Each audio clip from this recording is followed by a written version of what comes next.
Ravi Rabotai, j'aimerais vous parler d'un sujet qui est très intéressant et très commun, c'est concernant le Shabbat. Voilà, Baruch Hashem, on est beaucoup à pratiquer le Shabbat, une fois par semaine, et on voit que dans les parachiotes actuels, on le mentionne beaucoup. On l'a mentionné il y a quelques semaines, et on le rementionne cette semaine en disant que voilà, que le septième jour, on ne va pas faire de travaux, et un point important, c'est marqué que il ne faudra pas allumer de feu dans notre maison. Donc c'est intéressant de s'appuyer sur ça. Il y a un Ramban très très intéressant qui explique que si on fait des successions de ce rappel de Shabbat, c'est justement pour dire que la mitzvah nous désire. La mitzvah de Shabbat nous désire. Elle a répété plusieurs fois, justement pour dire que la mitzvah nous désire et que si le serviteur de Kadosh Baruch Hu le répète, c'est pour que ça donne du désir à cette mitzvah.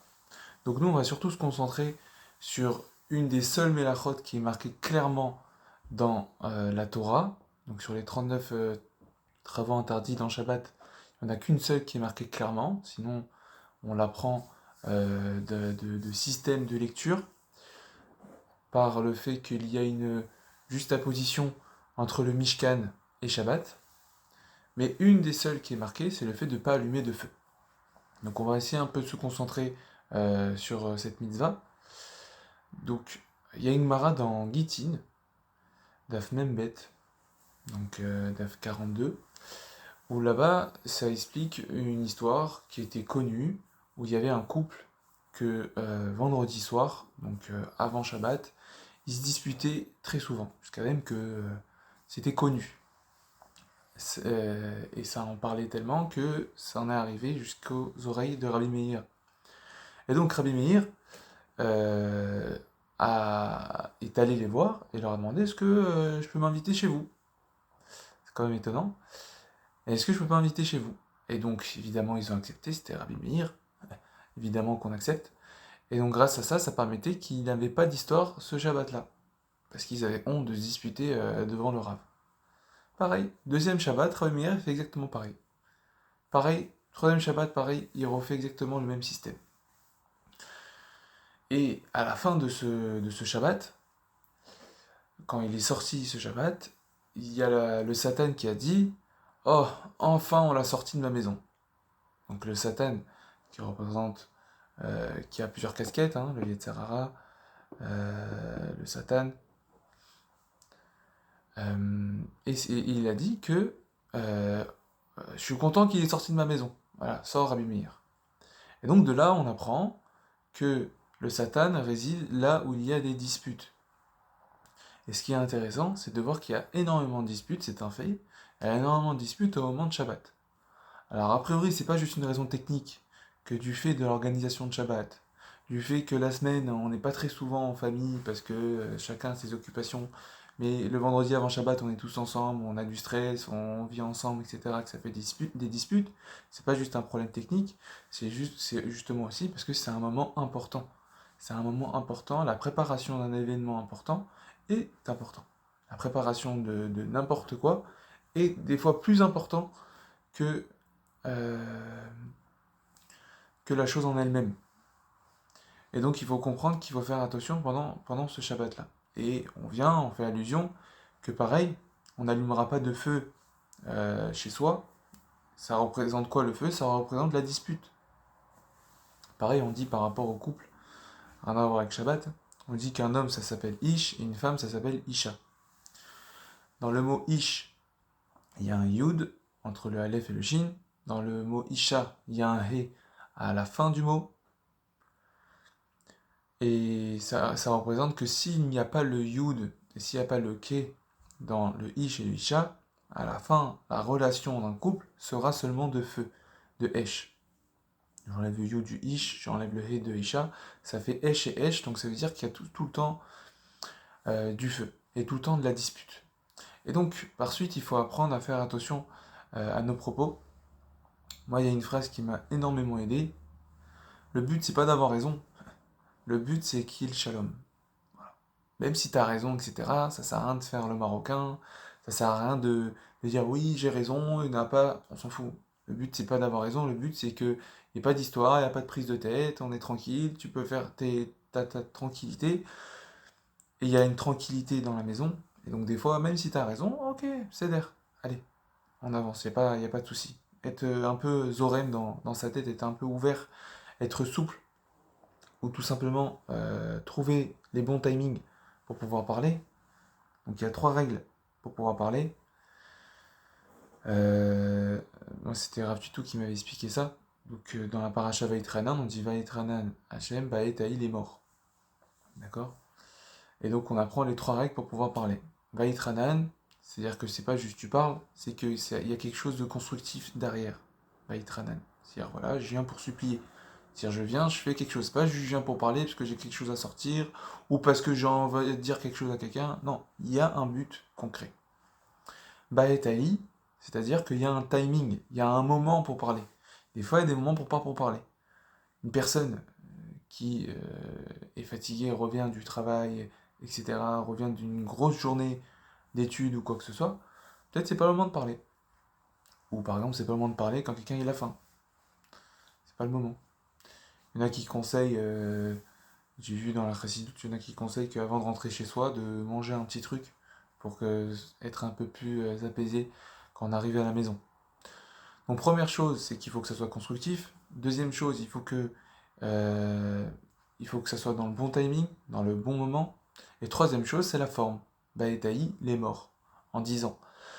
Pour dire que y a une manière de parler. Donc on sait en hébreu, il y a le terme les morts, il y a le terme les daber. Les morts, c'est un terme un peu plus souple, et les daber, c'est un système un peu plus cru, un peu plus fort, un peu plus dur. Et donc, la manière de parler, il faut utiliser à chaque fois ces 3 points-là. Et ce qui est intéressant, ça c'est dans toute la semaine évidemment, mais il faut faire absolument très attention, et en particulier au moment de vendredi soir. Jusqu'à même que vendredi soir, quand nous lisons Bamem Adlikim, d'accord, à la fin il y a marqué Shloshat Varim, Sarich Adam Lomar Betor Beto. D'accord. Donc juste je sors le Bamem Adlikim. Donc c'est un Bamem Adlikim qu'on lit tous les vendredis soirs. Et la dernière Mishnah, donc c'est des Mishnayot, la dernière Mishnah explique qu'il y a 3 choses qu'il faut dire au moment de vendredi soir. C'est est-ce que vous avez fait tout le nécessaire pour Shabbat, en 2 mots. D'accord. 2 secondes, je trouve la page. Et c'est marqué Sarir Lomar Betor Beto. Il faut le dire Betor Beto dans sa maison. Est-ce que vous avez prélevé la dîme? Est-ce que vous avez fait le nécessaire par rapport à Shabbat? Et une question du Maram Shif dans Gittin d'Avav, où il se pose la question, quel est ce langage très spécial? Il faut le dire dans la maison. C'est quand même très étonnant, c'est quand même très étonnant de parler comme ça. Et donc il pose la question, pourquoi, voilà, Betor Beto, de le dire dans la maison? Ah, parce que si je suis en dehors de la maison, j'ai fait un Issour Torah, j'ai fait un Issour des Ramadan. C'est quoi cette histoire? Pourquoi c'est marqué Betor Beto? Bon, je vais la trouver cette page. Voilà. Qu'est-ce qui s'est marqué là-bas? Donc je reprends. Shoshat Varim, Sarich Adam, Lomar, Betor Beto. Erev Shabbat, Im Chashecha. Donc c'est au moment de la Shkia, d'accord? Au moment où on est en train de rentrer Shabbat. Est-ce que vous avez prélevé la dîme sur les fruits pour Shabbat? Parce qu'on ne peut pas le faire pendant Shabbat. Est-ce que vous avez fait le Hérouv Troumim ou le Hérouv Tratserot avant Shabbat pour qu'on puisse se déplacer entre voisins, on va dire? Est-ce que vous avez allumé les nérodes de Shabbat? D'accord? Donc c'est des points qui sont très très importants. Donc il faut le dire, c'est important. Mais ce qui est intéressant, c'est comment c'est dit. Shloshat Varim, Sarich Adam, Lomar, Betor, Beto. Il y a 3 choses que l'homme doit dire dans sa maison. Le Maharal Shif, il explique que c'est marqué Tsarir. Pourquoi Tsarir? Parce qu'il faut. C'est le moment, il faut faire attention, on ne peut pas se permettre de ne pas prélever les fruits pendant Shabbat parce qu'après on ne pourra pas manger des fruits. On ne peut pas se permettre de ne pas faire le hérouv parce qu'après on aura des difficultés pour se déplacer et pour faire notre Shabbat tranquillement. On ne peut pas passer Shabbat sans allumer les nérodes de Shabbat. Avant, il y avait une explication beaucoup plus importante qu'actuelle, c'est que les nérodes de Shabbat permettaient d'avoir de la lumière dans la maison et ainsi de ne pas avoir des disputes. Voilà, encore une fois, quelque chose qui est lié aux disputes. Mais c'est important de le dire. Mais c'est la manière de le dire. Adam Lomar. Lomar, c'est la manière simple, la manière, pardon, pas dure, souple. D'accord? À une femme, on lui parle de la manière les morts. La Torah, quand Kadosh Baruch Hu parle, ou Moshe Rabbeinu parle aux femmes, c'est les morts, et les hommes, c'est plus les daber. Donc là, pareil, on dit Lomar. Mais ce qui est très intéressant, c'est Betor Beto. C'est pas on dit à la personne qui est responsable de cette mitzvah ou qui est responsable de cette activité. Non, je le dis dans la maison. Et donc la personne qui va se sentir concernée va se sentir concernée toute seule. Mais c'est pas je vais voir la personne, hey, t'as sorti les poubelles? Non, c'est ah oui, il faut qu'on sorte les poubelles. Alors la personne qui était censée sortir les poubelles va se dire ah oui, je l'ai pas fait, tac tac, il va le faire. Donc non seulement on gagne le fait qu'il n'y ait pas de dispute, mais en plus les gens ils sont un peu plus réactifs et la personne qui le prend mal, etc. Et donc c'est la technique pour arriver à faire en sorte de dire une remarque à quelqu'un. Peu importe que ce soit Shabbat ou avant Shabbat, c'est que la personne ne doit pas se sentir concernée. Malheureusement, ou c'est un fait, l'ego d'un homme existe. Et le fait qu'il se sente concerné par une remarque, eh ben, il va mal le prendre. Même si c'est une remarque constructive, même si on le fait avec des bonnes intentions, c'est important de le savoir, la personne peut se sentir lésée. D'accord? Même si tu as raison, même s'il faut le dire, etc. Non, bétor, béto. Tu le dis dans ta maison. C'est-à-dire que tu vas pas dire à la personne directement. Et même en psychologie, on dit l'inverse. Pour que la personne se sente concernée, il faut lui dire l'inverse de ce qu'il est censé faire. Des fois, ça marche. C'est-à-dire qu'on va dire quelque chose, d'accord?